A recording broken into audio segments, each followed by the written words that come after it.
बिल्कुल VIP road इसको नाम भी दिया गया था और इस पे मैंने काम भी किया था। इस रोड को बनवाया भी था जो मेरे टेन्योर में था। जो रिलेटेड डिपार्टमेंट है वो शायद अब सुनना नहीं चाहता, काम करना नहीं चाहता। और मैं सबसे ज़्यादा पहली बार जिम्मेदार ठहराती हूँ उस कॉन्ट्रैक्टर को जिसको डिपार्टमेंट ने पूछा नहीं, जो काम करके चला गया, जिसकी सिक्योरिटी मनी भी पड़ी थी और जो सिक्योरिटी मनी कहीं लगी नहीं। पहली बात।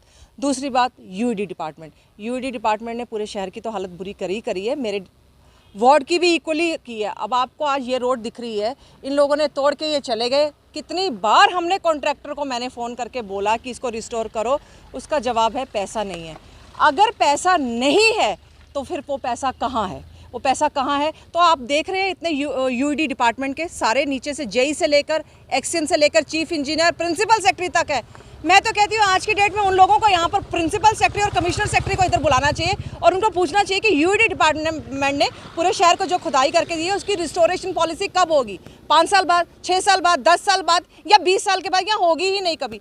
ये एक रोड है, इस रोड के साथ भारत नगर रोड मैंने वो नहीं बनवाई थी, उसके साथ मैंने वो रोड देखिए आप तोड़ के चले गए हैं, अपने हाउस होल्ड कनेक्टिविटी दे के चले गए। रिस्टोरेशन पॉलिसी कोई नहीं। आए दिन लोग बोलते हैं कि मैडम ठीक कराई। ठीक कराने के लिए हमने डिपार्टमेंट के पास जाना है, पीडब्ल्यूडी को बोलना है, हमने आगे कॉन्ट्रैक्टर को हमें ज़्यादा नहीं बोला। कॉन्ट्रैक्टर को किसने बोलना है? डिपार्टमेंट ने। पर डिपार्टमेंट सोया हुआ है। क्यों? क्योंकि डिपार्टमेंट ऑफिस में बैठा है, उसको इस सड़कों से गुजरना गई है, इस सड़कों से गुजरना है लोगों ने। आम जनता को क्या प्रॉब्लम हो रही है? वो जो कमिश्नर सेक्रेटरी बैठे हैं, प्रिंसिपल सेक्रेटरी बैठे हैं, मैं तो कहती हूँ गवर्नर साहब को भी एक बार आना चाहिए ना। जाना है जहाज़ों पे, आना है वीआईपी गाड़ियों में, पता तो चले आम जनता कैसे सफ़र कर रही है और कितनी। 5-5 सालों में अगर सड़कें टूटेंगी, 2-2 सालों में सड़कें टूटेंगी तो जवाब किसको देना है? सरकार को। और सरकार कौन सी है? आजकल ब्यूरोक्रेसी है। ब्यूरोक्रेसी तो इतनी हावी हो रखी है, इधर से सुनते हैं इधर से निकाल देते हैं। समझ नहीं आती कि वो करने क्या आए हैं। मैं कहती हूँ ठीक है, आजकल रिप्रेजेंटेटिव कोई नहीं है, एमएलए नहीं कोई, ब्यूरोक्रेसी को सड़कों पे लाना चाहिए, सड़कों पे आना चाहिए और जाना चाहिए, देखना चाहिए कि सड़कों की क्या हालत है। इसके साथ दूसरी बात बताती हूँ, सड़कों की ये एक ही सड़क की हालत नहीं है, पीएचई भी इक्वली इन्वॉल्व है।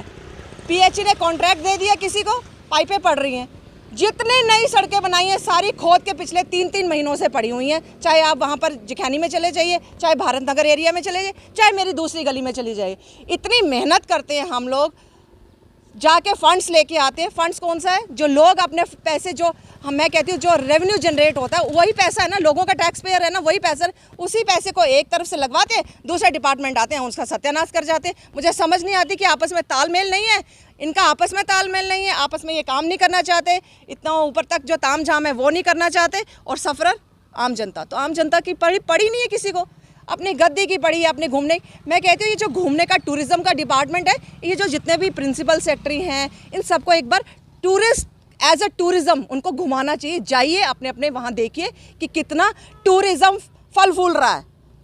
ये सड़कें, ये उनके लिए तो टूरिज्म होना चाहिए। एक तरफ से जाना है श्रीनगर, जाना है उधर, जाना है उधर, ये भी तो आके देखिए ना लोगों को कि एक तरफ से बन रहा है, एक तरफ से ख़राब हो रहा है, एक तरफ से बन रहा है, एक तरफ। कोई भी अपनी जिम्मेदारी लेने को तैयार नहीं है। तो अगर जिम्मेदारी नहीं लेंगे तो मैं कहती हूँ फिर ऐसे हमें ऑफिसर्स क्या करने हैं, ऐसी हमें एलजी सरकार क्या करनी है। हमें फिर वैसे रिप्रेजेंटेटिव चाहिए जो काम करें, जो लोगों के लिए काम करे। क्योंकि हर कोई कुर्सी पे बैठा है, चाहे वो ब्यूरोक्रेसी में बैठा है, चाहे वो रिप्रेजेंटेटिव लोगों के लिए बैठा हुआ है। तो काम नहीं करेंगे तो ऐसे ही चलेगा।